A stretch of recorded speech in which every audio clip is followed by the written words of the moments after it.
Vamos a ir con uno de los temas que también pues ha sacudido la opinión pública y que tiene que ver mucho también con algunos comentarios que usted ha hecho, y es sobre un anuncio que hizo el pasado viernes también, 4 de octubre, el ministro del Interior, el señor Juan Fernando Cristo. Pero veamos primero cuáles fueron esas primeras palabras que él hizo cuando fue nombrado como ministro del Interior en julio de este año.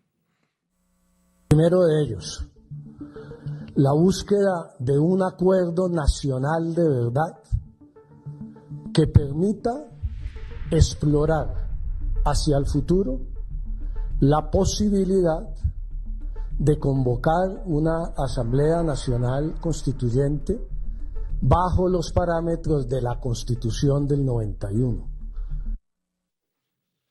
Bueno, estas fueron las palabras que él dijo cuando se posesionó. Obviamente todo se fue transformando, ya no vamos hacia una asamblea constituyente, ¿no? Sino habla de un proceso constituyente. Pero el viernes lanzó pues ese primer documento de los 5 puntos del Acuerdo Nacional, que vamos a verlos uno por uno, pero yo primero que todo quisiera preguntarle, que ya lo vimos en redes, pero volvérselo a cuestionar, sobre cómo ve este acuerdo nacional presentado por el señor Juan Fernando Cristo, ministro del Interior. No, no es un acuerdo nacional. Es que los acuerdos nacionales son sobre lo que no estamos de acuerdo. Esa es la base del acuerdo. En lo que no estamos de acuerdo es, por ejemplo, en el modelo económico.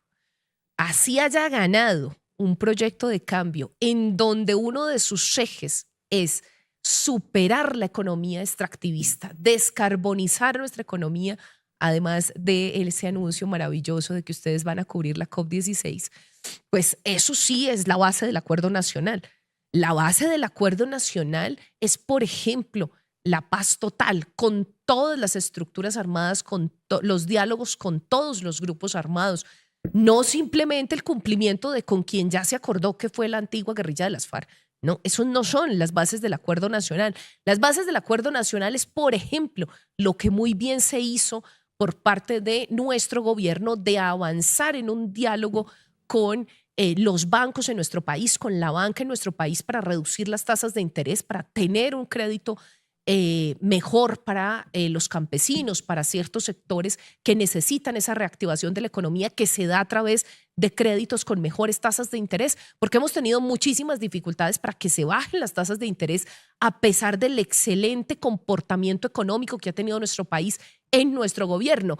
Entonces yo me pregunto, ¿cómo así que la base del acuerdo nacional hoy está en otros puntos, en el cumplimiento, como si desde el primer día nuestra compañera Gloria Cuartas no hubiese dedicado todos sus esfuerzos al cumplimiento de los acuerdos que se firmaron con la antigua guerrilla de las FARC?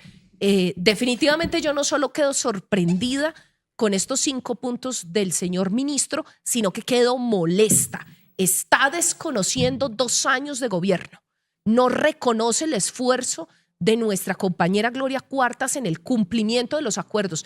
Este gobierno no ha estado por encima de la ley. ¿Cómo así que el segundo punto de lo que considera el ministro Cristo es que cumplamos la ley, que cumplamos lo que está en la Constitución? Por supuesto que lo hemos cumplido. ¿Es que pone en duda que nuestro gobierno ha cumplido la ley? Faltaba más. Yo sí estoy en completo desacuerdo con esos 5 puntos. No les veo asidero, no tienen que ver con este proyecto político. Más parece 5 puntos para lanzar su campaña al 2026. Nosotros sabemos que ya está de campaña el santismo y no estamos diciendo que no se lance, faltaba más. Eso es la democracia, pero que no nos utilice a nosotros. Este proyecto político del progresismo tiene un corazón en la paz total, no solamente en el cumplimiento, que hay que hacerlo y lo hemos hecho, de los acuerdos, insisto en ello, sino de la paz total, la posibilidad de reducción que hoy hemos cumplido, no solo con la paz urbana, sino con los cese al fuego con otros grupos al margen de la ley. Se ha cumplido, se ha avanzado, no solamente con la antigua guerrilla de las FARC que generaron unas disidencias que además el santismo no acepta que se tengan diálogos con esas disidencias, porque así lo escuchamos del expresidente Juan Manuel Santos. Yo no veo aquí un acuerdo nacional, yo no he visto, y también lo ha dicho nuestro presidente, yo no veo una voluntad de la oligarquía de este país de reconocer, primero, al presidente Gustavo Petro porque ganó las elecciones, nosotros ganamos, y es más bien una legitimación de esos que no aceptan que nosotros ganamos. Llevan 2 años desconociendo nuestro gobierno. Los hemos escuchado una y otra vez. Hemos escuchado incluso los intentos de golpe de Estado que han dado muchos de ellos, que han dicho públicamente que no quieren que este gobierno termine. Y entonces ahora sale a legitimar a quienes desconocen a nuestro gobierno y a deslegitimar lo que durante 2 años hemos hecho. Parece que él hubiese llegado a este gobierno a ser el salvador, en completo desacuerdo, por lo menos desde esta curul, desde esta líder social y comunitaria de base, con la propuesta del señor Juan Fernando Cristo. Pero, senadora, yo quisiera preguntarle si netamente si es una propuesta de Juan Fernando Cristo o el gobierno, porque pues el ministro del Interior hace caso, o se supondría que hace caso al presidente de la República. Sí, que esa estrategia está contemplada por todos los ministerios. Bueno, en cabeza del Ministerio de Interior, Juan Fernando Cristo, pues este acuerdo nacional tuvo que pasar por una conversación, supongo yo, con el presidente Gustavo Petro, de pronto revisar algunos aspectos para luego ser con publicado. ¿Ustedes mismos como bancada o cómo han sido eso? Sí. No, él nos convocó a una reunión a contarnos, no a consultarnos. A él se le olvida que la izquierda construye de manera colectiva y construye en la diferencia. Y entonces que a mí me inviten a una reunión a presentarme unas diapositivas no quiere decir que concertó. O por lo menos nosotros no asumimos que concertó. Yo no asumo que conmigo concertó nada. Tuvimos una primera discusión en donde él planteaba un proyecto de acto legislativo radicado por En Marcha, su partido, en donde yo de frente le dije, ese no es un proyecto de la bancada del Pacto Histórico.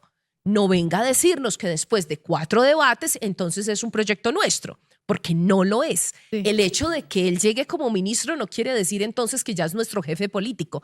No sé cómo haya sido el proceso de concertación, si es una propuesta, si ya esto es lo definitivo. Lo cierto es que con nosotros o con esta congresista él no concertó. Y aquí en la izquierda se permite la diferencia. Aquí no hay esas jerarquías, ni siquiera del presidente Gustavo Petro, que cuando nos convoca es a un diálogo, a escucharnos. Aquí no es mandando como lo hace Uribe, que manda a los otros. Aquí es construyendo de manera colectiva y con nosotros no construyó. O sea, ese acuerdo no se construyó de manera colectiva. Con esta bancada no lo hizo. ¿Y el presidente Petro ahí? No desconozco cómo ha sido el gabinete, cómo ha sido ese diálogo con el gabinete. Yo pensé que iba a aparecer, por ejemplo, me sorprendió porque él dentro de sus prioridades había puesto ese proyecto de acto legislativo para cambiar nuestra constitución, pero no apareció. Él parece que pone su agenda como acuerdo nacional, es como si hubiese que hacer el acuerdo con él mismo y con el santismo. Y yo sí estoy en completo desacuerdo. Hay que hacerlo con la oligarquía de este país, que es la que ha impedido que avancen las reformas.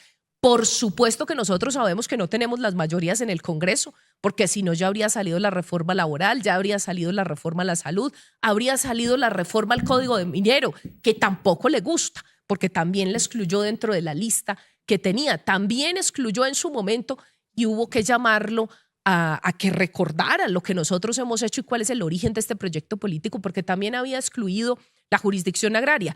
Tuvo que nuestra ministra hacerle el llamado, recordarle qué es este proyecto político, porque evidentemente él no es de este proyecto político. Pero así que desconozco ese acuerdo que pueden tener entre los ministros. Lo cierto es que yo no veo ahí el espíritu de cuál es el diálogo con otros, no con nosotros. Se supone que si él es ministro de nuestro gobierno, pues ya hubo acuerdo con el santismo.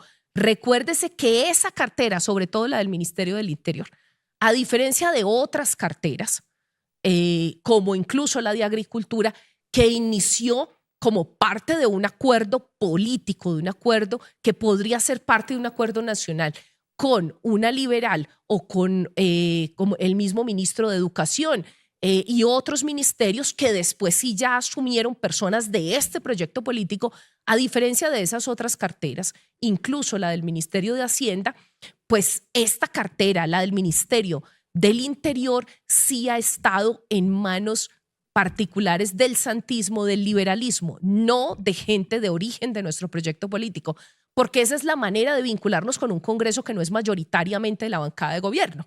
Y eso lo reconocemos. Por supuesto que hay que avanzar para las reformas, pero yo siento en estos puntos que presentó el ministro Cristo, que es más un chantaje. Vean, le saco adelante las reformas con tal de que ustedes me dejen a mí ser el próximo presidente de la nación. Y ahí sí, eso es otro acuerdo. Si ese es el acuerdo que nos está proponiendo, porque es mi hipótesis, yo quiero que sea transparente, quiero que le diga al petrismo, a las bases del progresismo, que somos nosotros y que somos nosotros los que la representamos, que nos diga de frente cuál es el acuerdo real que nos quiere presentar a través de estos 5 puntos.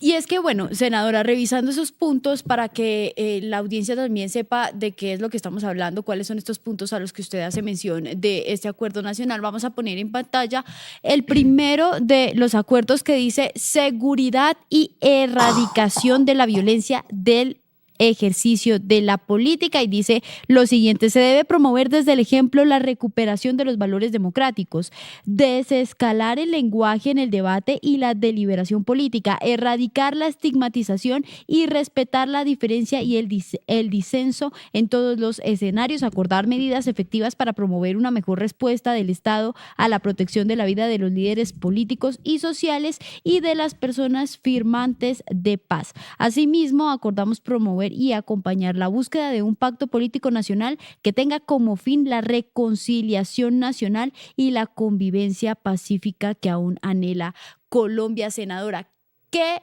le gusta y qué no le gusta de este punto? Además de que, bueno, ya en principio usted está en desacuerdo porque dice no fue un acuerdo donde nos sentáramos a discutirlo entre las bases de la izquierda, del pacto histórico, revisar este documento, construirlo desde el disenso y desde las diferentes posturas que hay en el pacto histórico y en la izquierda de Colombia, pero particularmente y punto por punto en este primero, ¿en qué está de acuerdo, en qué no está de acuerdo, por qué está mal? No, yo estoy de acuerdo, definitivamente es que en la violencia política nosotros somos las víctimas. Sí. Nosotros somos las principales víctimas. Yo soy víctima de esa violencia política. Nada más por lo que acabamos de conversar ahorita. Si ustedes ven los trinos en mi contra o la manera como se refieren a mí, que me dicen brócoli, que me di por mi cabello, creyendo que con eso me van a ofender, no, pero si ofenden a otras personas que también tienen este cabello cuando le dicen brócoli. Y eso es violencia política, pero también es violencia política que la senadora Angélica Lozano diga que nosotros estamos aplaudiendo pues y celebrando a quien ha matado y masacrado en nuestros territorios. Eso también es violencia política. Por supuesto que estamos de acuerdo, pero a mí lo que no me gusta es el enfoque, como si todos fuéramos iguales. No, aquí hay unas víctimas y unos victimarios. Sí. Y esos victimarios hay que señalarlos. Nosotros no hemos estado en la misma condición. ¿Cuándo nosotros hemos ejercido violencia política? O si lo hemos hecho, debemos nosotros mejorar y que se nos diga en concreto en qué hemos ejercido violencia política. Pero es que se le olvida que es la bancada del cambio la que más ha recibido esos ataques de la prensa, esos ataques de esas bodegas de la derecha, porque nos dicen a nosotros que somos las bodegas. No, son ellos los que tienen sus bodegas para atacarnos todo el tiempo. Son ellos, por ejemplo, porque violencia política también es cuando no nos dan la palabra en el Congreso de la República. Y yo he hecho esa observación en muchas ocasiones. Si ustedes se ponen a hacer cuentas de los minutos y no le gustó a la senadora Paloma Valencia cuando lo hice, ni al senador Uribe cuando lo hice, yo me di a la tarea de contar cuántos minutos le dieron a la derecha, al Centro Democrático y cuántos minutos nos dieron a nosotros la bancada del Pacto Histórico. Eso es violencia política. Yo me la paso allá levantando la mano, oiga, míreme, porque es que siempre miran para el otro lado. Eso es muy difícil en el Congreso obtener siquiera la palabra. Eso es falta de garantías y también es violencia política. Entonces, lo que no me gusta es como que la violencia viene de todos los lados, como que todos son las víctimas y todos somos victimarios. Pues de ninguna manera puedo aceptar eso por la manera como nos han tratado a nosotros, de la izquierda, de la bancada del cambio, por la persecución que hemos recibido en materia judicial. Es que obsérvese quién ha perdido el mayor número de curules en este país, en la historia de este país, este proyecto político. Supuestamente por doble militancia. Doble militancia cuando éramos una coalición, doble militancia cuando sacaron a un senador histórico como Alexander López. Entonces nosotros hemos perdido las curules. Nos la pasamos peleándonos la palabra en el Congreso. Recibimos los ataques por redes, la discriminación, recibimos odio todo el tiempo, de todas partes. se han aumentado las amenazas. Cada que yo hago una propuesta se aumentan las amenazas. Yo no puedo como parlamentaria hacer una propuesta porque inmediatamente se aumentan las amenazas en mi contra en varios territorios del país. Cuando di el debate sobre Caregato en la Mojana, ahí mismo las amenazas de varios ganaderos que me prohibían entrar a ese territorio. De eso sí no se habla y el señor Juan Fernando Cristo cree que esto es por parejo, que todos hemos hecho y deshecho. No, señor. Aquí hay unas víctimas y hay unos victimarios y lo podemos demostrar. Eso es lo que no me gusta, la manera como se plantea. No es que no esté de acuerdo con que eso es un punto central. Sí estoy de acuerdo que es un punto central, pero no se puede plantear así. Hay que exigirles a quienes nos están victimizando a nosotros todo el tiempo, a quienes nos denuncian por cualquier cosa ante las cortes. Los procesos que hoy tenemos en Corte Suprema de Justicia, los procesos que hoy tenemos en Consejo de Estado son infames. Los abren por cualquier situación. Y somos nosotros los que tenemos que estar yendo allá, respetando, por supuesto, los procesos judiciales, pero es que no es equilibrado. La persecución la hemos recibido nosotros y ese planteamiento es como si todos estuviéramos en el mismo lugar y no es así. Y además que uno creería que pues, eso debe ser lo mínimo en una corporación como es el Senado o la Cámara, pues el respeto y pues la igualdad para todos. Apoya el trabajo periodístico del Tercer Canal. Ingresa a la app o a www.nequi.com. En la app ve al signo pesos y elige la opción enviar plata o a la opción recargar. Recuerda que en la página web escoges la opción recargar. Ingresa a la aplicación o a la página web de DaviPlata. Dale clic a la opción pasar plata. Elige la opción a otro DaviPlata, llena los datos y digita el número de cuenta 304-271-5010. Continúa los pasos y confirma tu aporte y listo. Juntos visibilizamos la otra Colombia. Si te gusta nuestro contenido y no quieres perderte nada de la agenda alternativa, suscríbete a nuestro canal y activa la campana de notificaciones. recuerda darle like a este video y por supuesto compartirlo con tus familiares, amigos y conocidos. Así juntos visibilizamos la Colombia profunda. Recuerda, somos el Tercer Canal, la voz de los que no tienen voz.